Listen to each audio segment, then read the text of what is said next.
I'm Kevin Currell. I'm the Head of Performance Nutrition at the English Institute of Sport. I want you to imagine if we could do something that would give athletes more time to train.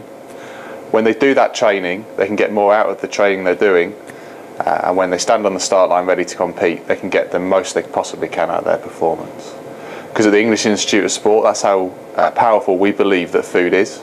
So we know that what you eat and when you eat it can significantly reduce the risk of injury and illness that athletes face. Just by delaying the food intake by 1 hour after training can reduce the effectiveness of parts of the immune system by up to 31%, therefore making that athlete more susceptible to getting ill at that time point. We also know that what you eat and when you eat it can facilitate the adaptation to training, either amplifying or dampening the training response depending on what you're trying to do. So just by simply changing the meal that you have before you go training can have huge knock-on effects to how you adapt to that session that you're about to perform. And of course we know that the food we eat can have a dramatic effect on competition performance, whether that be getting the food right in the hotel where an athlete is staying, getting the athlete to the appropriate race weight, or looking at an ergogenic aid to really push the barriers of performance. So we feel that our job, very simply as performance nutritionists in the English Institute of Sport, is to unleash the power of food.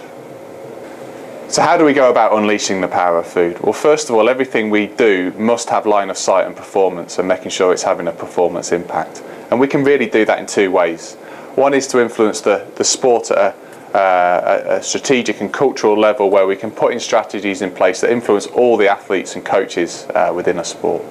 And the second is to really individualise the programs we put in place to each athlete and each coach to ensure we really are maximising their performance every step of the way. Alongside that, we'd expect our practitioners to use the data that's around them to really influence the decisions they're making to influence performance. When a practitioner is working with the sport, we want to make sure that they feel part of a team of nutritionists, so that they can be supported in the work they do with the quality of technical leadership we have in place. We want to make sure they can share ideas so that they can get ideas and best practice from around the team. And we want their ability to solve together, because performance is complicated and the answers are very rarely simple. So we want to use all those brains around the team so that a sport may see one face but they get 15 brains, and that our team can be truly greater than the sum of its parts.